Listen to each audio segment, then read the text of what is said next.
So we've been going through our series, Pity the Fool, Why Wisdom Matters. And the first week we talked about how you're not the smartest person you know. And we said how you need to go to people for advice. And the people that you want to go to for advice are people that share the same passion for God as you.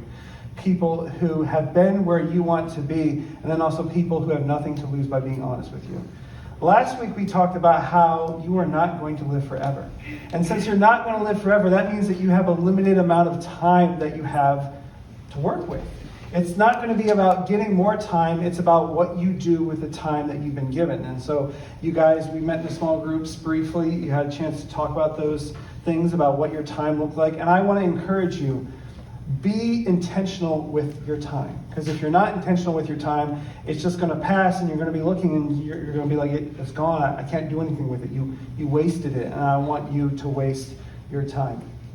Tonight, we're going to talk about the fact that you are not an island. You are not an island. And what that means is that every decision that you make, it affects more than just you. Some of this is going to sound a little bit familiar because I pulled from pieces. You're going to hear stuff that we talked about in the Woke series in regards to sin tonight. And do you guys remember what this is?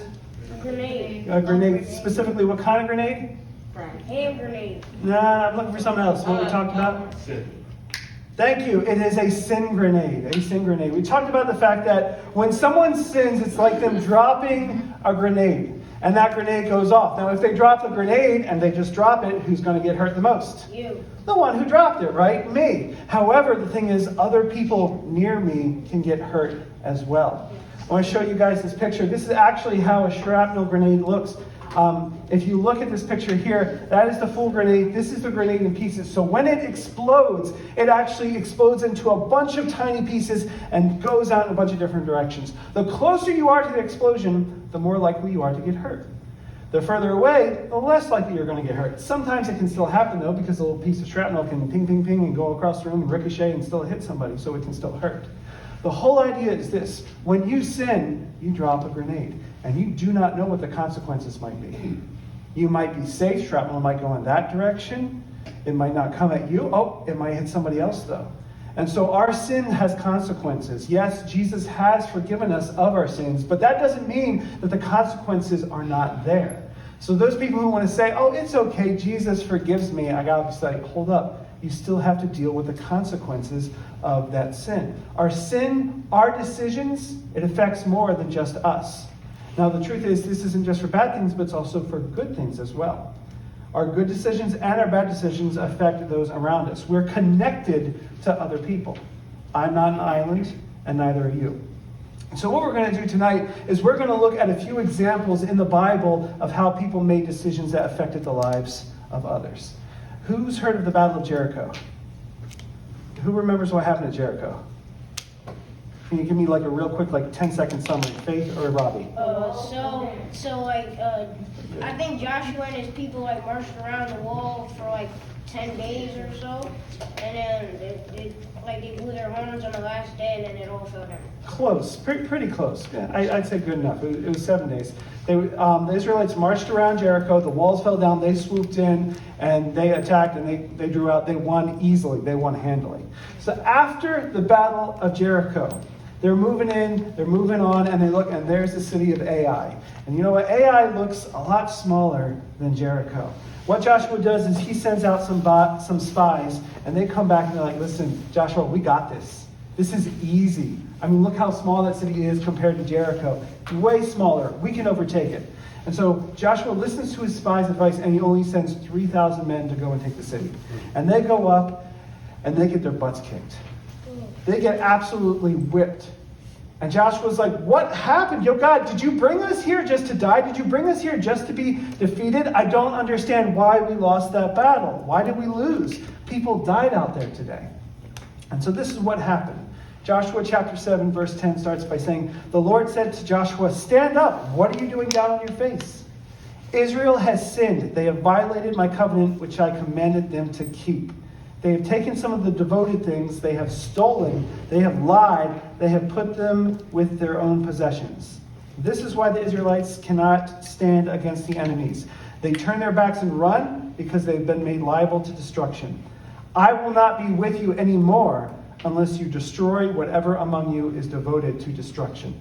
So, during the Battle of Jericho, God was like, listen, I want you to go in, wipe everything out, and then any goods that you get, they're supposed to go to the treasury. You don't take them for your own.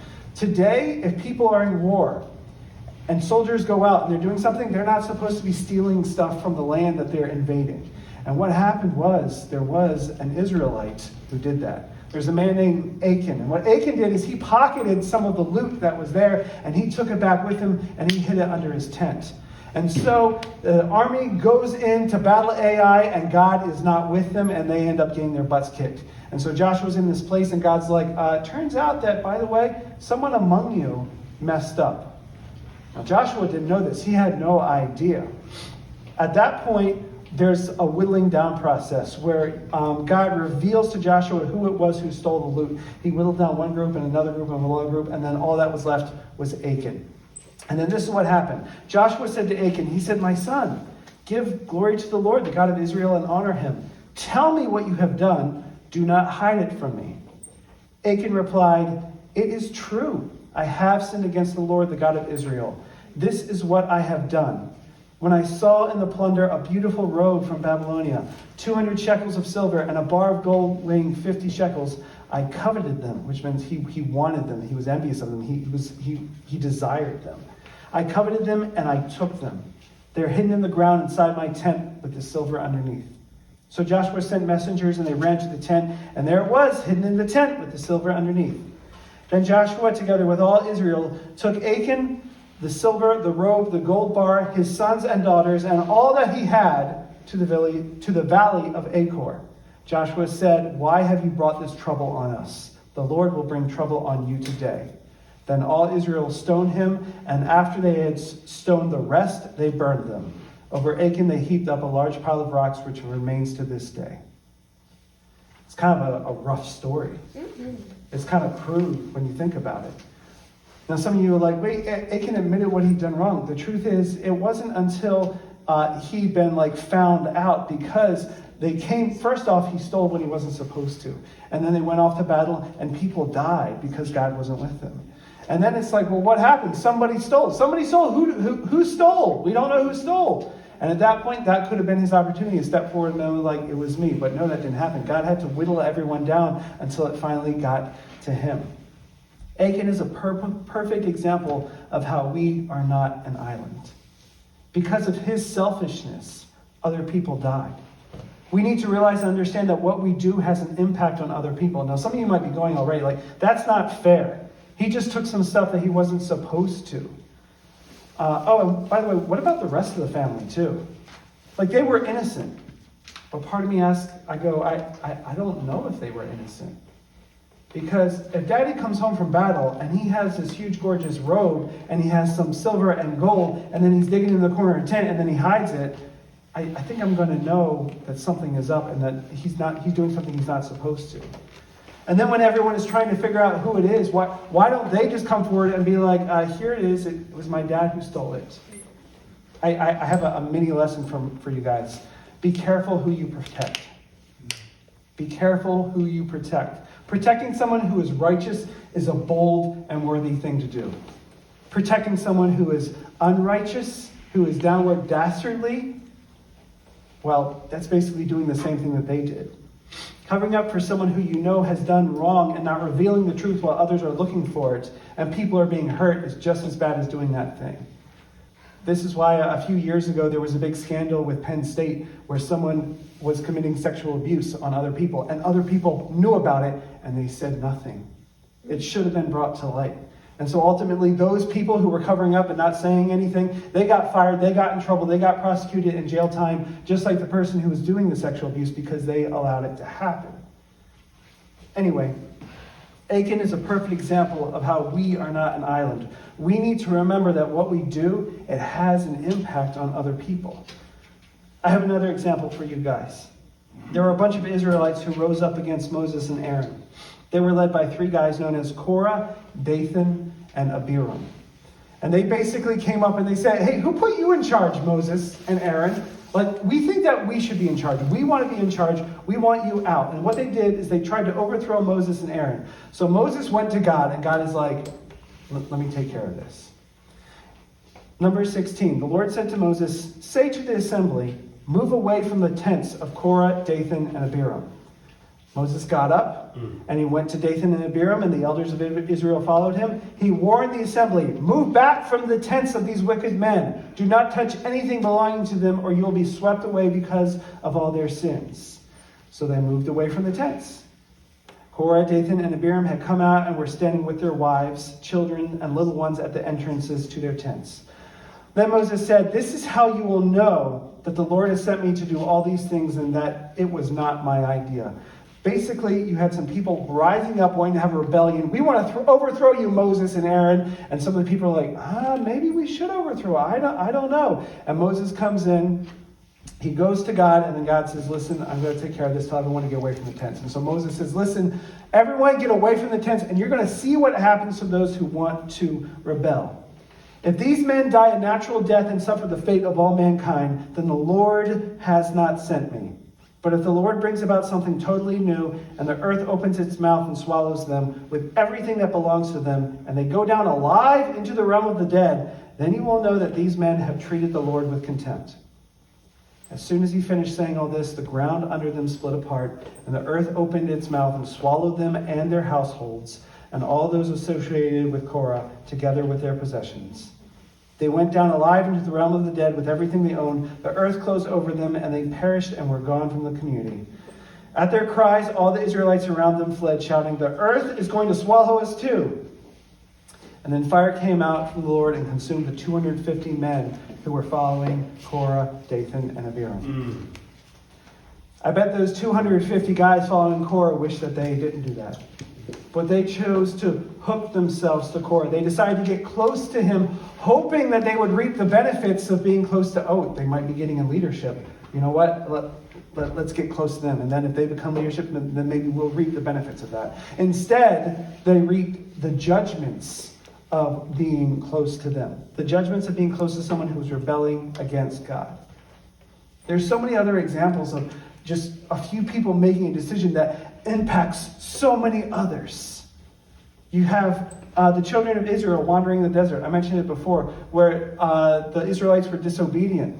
And they wandered in the desert for 40 years. And I'm thinking, what would it be like if I was one of those kids and I was born in year 2 or 3 of the desert and I had to walk around until I was 37 or 38 years old because my stupid parents didn't listen to God?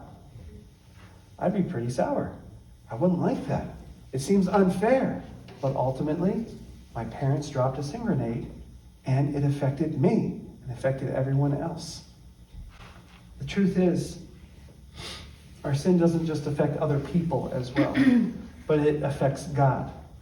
Psalm 23, 3b says this, He leads me in the paths of righteousness for his name's sake. Your sin affects God. You see, God's reputation is at stake in our lives. We're called Christians, which means we're called like little Christ. We are representations on earth to everyone else of God.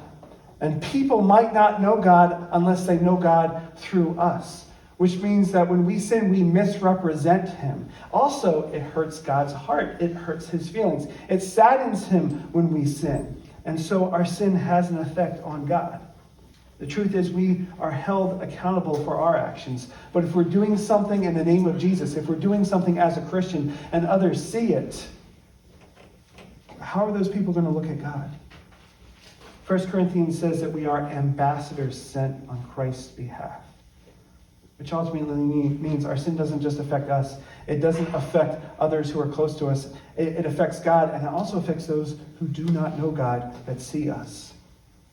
So I'd encourage you, we need to look at sinning as not something, I'm forgiven, it's fine, it's okay, whatever. We need to stop sinning. We need to try to stop sinning. Now, you'll never be perfect.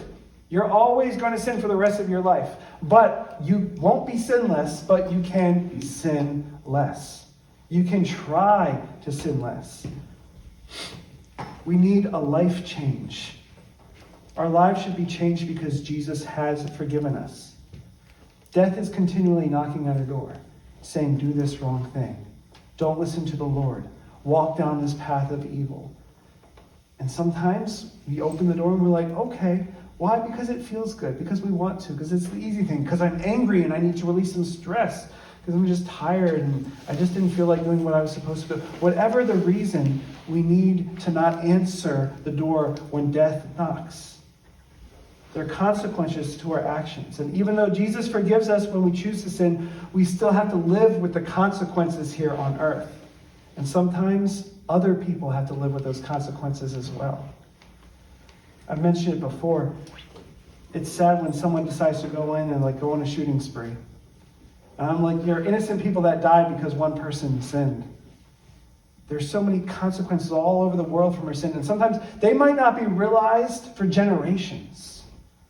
So please, try not to sin because you don't know what the consequences might be.